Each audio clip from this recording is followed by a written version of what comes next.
I'm going to present a case we did here with Silvershop and React. And this is a Silvershop, so some e-commerce here, finally.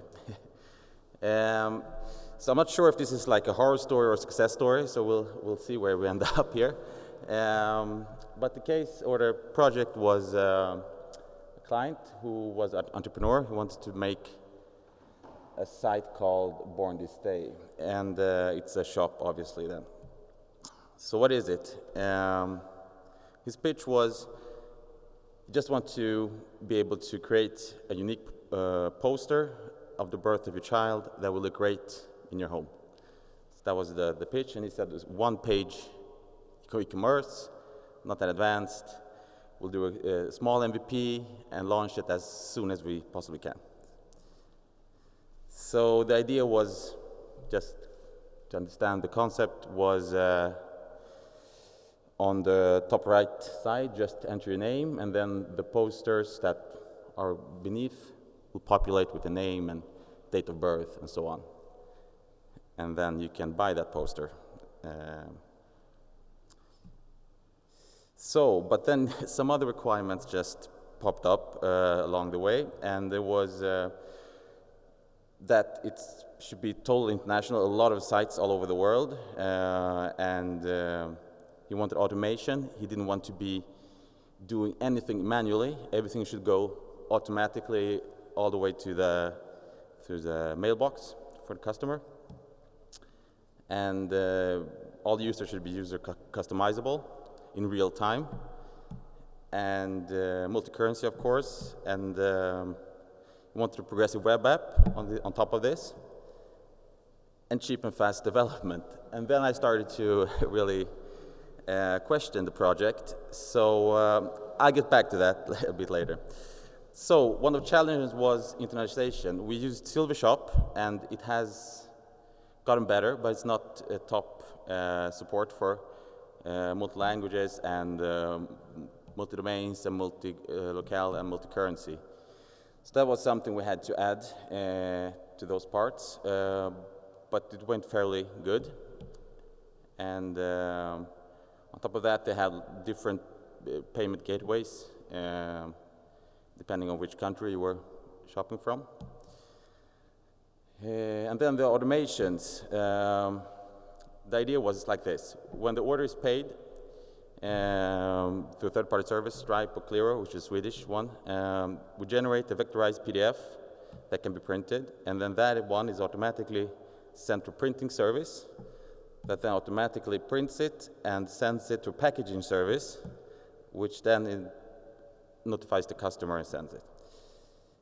So that was the process that we also managed to squeeze in. Sorry, get back here.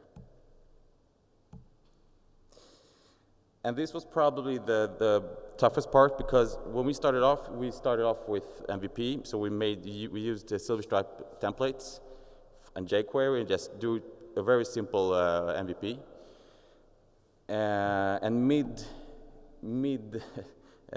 project, we started to change the scope. We started to add React, and it got a bit of a mess. So we also had to tinker a lot with SVGs, which the poster was built with, and the PDF generation of them.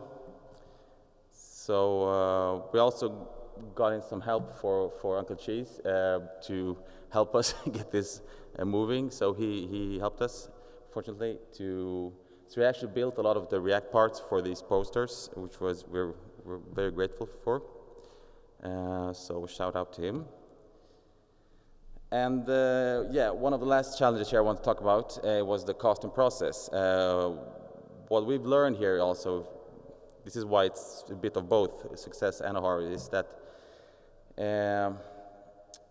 we started off with Scrum and initially very good MVP. But all the requirements started to change. Suddenly we need to make everything React. The whole app should be a PVA, a progressive web app.